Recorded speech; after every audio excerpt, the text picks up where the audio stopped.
My name is Eleanor Grant, and this is the story of the day I realized that sometimes the cruelest battlefield is not in a distant war zone. It is inside your own town, inside your own people, inside hunger and fear. It was winter, not the kind of winter that makes you want hot cocoa, but the kind that bites, the kind that steals warmth from bones, the kind that makes the world feel like it stopped caring. War had taken everything from us. Food was no longer food, it was survival. Hope didn't live long. Smiles were rare. Even laughter sounded wrong, like it didn't belong anymore. My husband was at war, somewhere far away, fighting for a flag that didn't even know my name. He left me and our daughter, Emily. He promised he'd come back. Men always promise that. Not all of them do. One morning, the mail truck arrived, and suddenly no one in town was breathing. During war, mailmen don't just bring letters, they bring life or death. He walked slowly, house to house.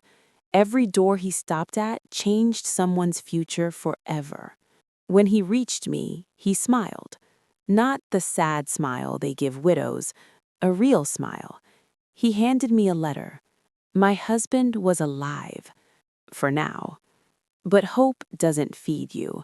Joy doesn't fill your pantry. Relief doesn't stop hunger. Food was rationed. Lines stretched across streets. Mothers held ration cards the way people hold prayers. Those without cards starved. I was near the bakery line when it happened. A scream tore through the air. "My bread! He stole my bread!" I saw him. A boy, maybe 10, shoes ruined, clothes thin, face empty, eyes desperate. And he ran, not like a thief, like someone running for life. In his hands, half a loaf of bread. People turned into wolves.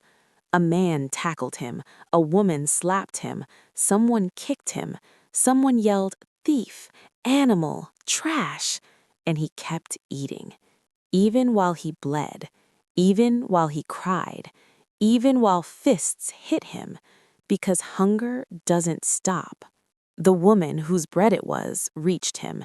She shook him, screaming, "He stole from my children! He stole from my babies!" Maybe she was right, but cruelty doesn't become justice just because you're hurting too. Crowds are scary, not because of what they do, but because of how fast they forget they are human. Before I even thought about it, I moved. I pushed through people shouting, "Stop! You'll kill him!" Someone shoved me. Someone yelled, "He deserves it!" Then a police whistle cut through the chaos. The officer grabbed the boy and shook him. "What's your name?" The boy didn't answer. Not because he was stubborn, because he was terrified.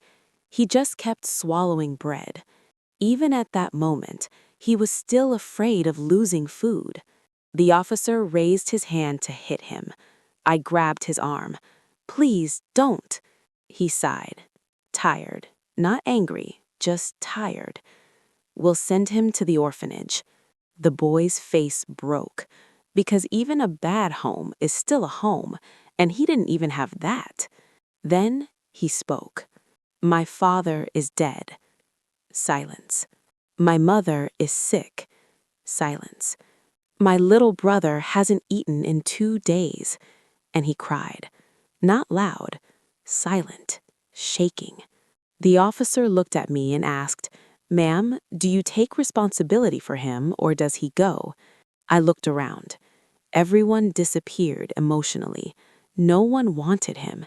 Even the woman whose bread he stole said nothing. War doesn't create monsters.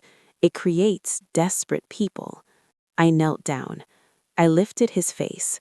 I wiped the blood. And I said, "If you're hungry, you can come home with me." He didn't believe me at first. No one had chosen him in a long time. Then he nodded. At home, I fed him slowly, carefully. He ate like someone who didn't know if food would ever come again. My daughter watched. Then she slid her plate toward him. "You can have mine too," she whispered. He shook his head, and for the first time, he smiled. "Thank you. I'm okay now." That night, he slept like a child who hadn't slept in years. And in that moment, he didn't look like a thief, or a problem, or a burden. He just looked like a boy, a child war forgot to protect. Years passed. War ended. My husband came home. The boy grew, stayed with us, studied, became kind, became strong, became a man. Today, he works feeding children who know hunger like he once did. People asked me, "Why did you take him?" And I always say, "Because someone had to." Sometimes the choice is not between right and wrong. Sometimes it is between human and heartless, and I refused to be heartless. If you ever have been hungry, not for food, but for love, for safety, for warmth, for someone to choose you, remember, you deserved better. You still do.